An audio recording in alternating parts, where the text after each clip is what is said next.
Ukraine.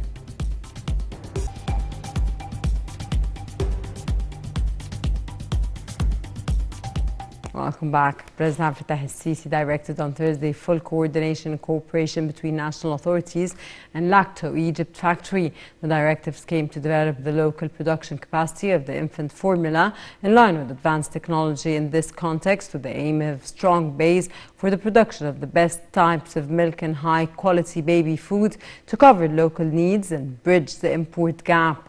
This came during the meeting, President Fattah al-Sisi's meeting with Prime Minister Mustafa Madbouli, Minister of Trade and Industry Naveen Gamea, and Director of the National Services Projects Authority of the Armed Forces and Chairman of the Board of Directors of the Lacto Egypt for the dairy industry. Presidential spokesman Ambassador Bassem Brody said that meeting dealt with following up on the production of the infant formula at the local level. President Fattah al-Sisi witnessed on Wednesday the celebration of Laylatul Qadr, which was held by the Ministry of Endowments. During his speech, President al-Sisi asserted that an illuminating religious discourse is one of the most important elements for facing destructive extremist thought. The President also called for exerting more efforts to raise awareness and spread correct understanding of social and religious issues in order to achieve a better future for the current and upcoming generation. President al-Sisi also called on preachers to teach the people the true essence of Islam, which carries the ethics of compassion, tolerance, and collaboration. In the course of the ceremony, the President honored the winners of the global competition for Quran memorizing, where he doubled the prize to £60,000 for each winner.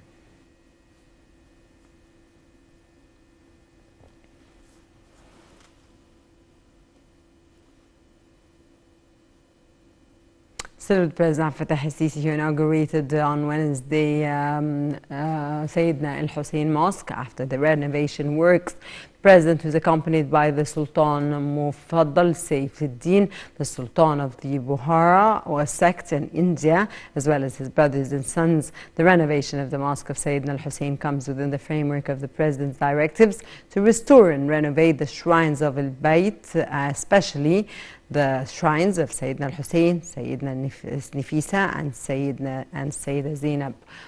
The renovation comes in an integrated way that includes the inner halls of mosques and the architectural decorations, along with the comprehensive development of services and facilities surrounding the sites of shrines, including roads, squares, and entrances leading to them.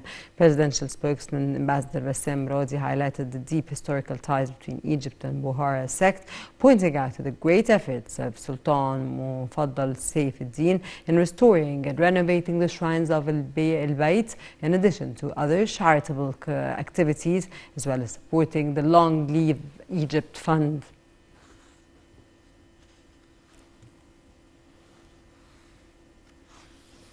Prime Minister Mustafa Madbouli said the government will start implementing the assignments of President Fattah al-Sisi according to a specific time schedule.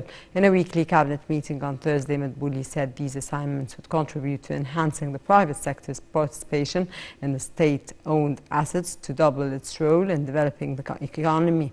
Moreover, the government will launch an initiative to support and nationalize local industries through boosting private sector's role in expanding the base of macro and medium industries.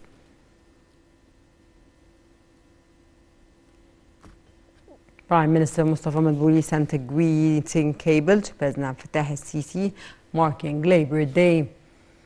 Madbouli expressed his sincere greetings and best wishes, marking the day that celebrates workers and the continuous hard work, having a belief that work is the only way to achieve integral development in the country. Madbouli also vowed that the government will continue exerting more effort and devotion for Egypt to continue the journey of ongoing development in all fields.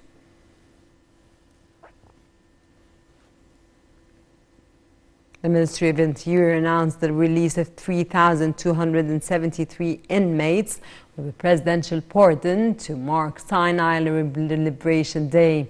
The prisoners released came after President Fattah al-Sisi's announcement on Tuesday during the Egyptian family iftar, the reactivation of the pardon committee. Among of those released is political activist Hussein Mu'nis, who was sentenced to 4 years in jail in 2021. The pardon committee, formed in 2016, reviews the case of those imprisoned for political crimes and others who meet certain conditions, such as families who have more than one relative in jail.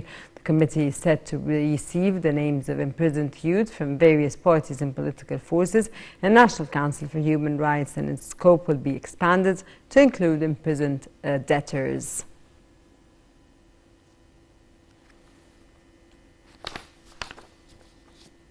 Minister of Foreign Affairs Sameh Shoukry showcased on Wednesday the country's role in enhancing climate exchange action and fighting global warming during a virtual climate summit with U.S. publication Foreign Policy. Shoukry, who is the presidential designated of the 27th session of the UN Climate Change Conference, showed how climate action moves from stage of pledges to action and actually implementation for climate financing. Top diplomat also highlighted the relevant national efforts within the framework of the National Climate Change Strategy 2050. He also stressed the keenness to consult with various parties concerned with international climate action, including governments, private sector and civil society, in a way that contributes to the conference's outcomes.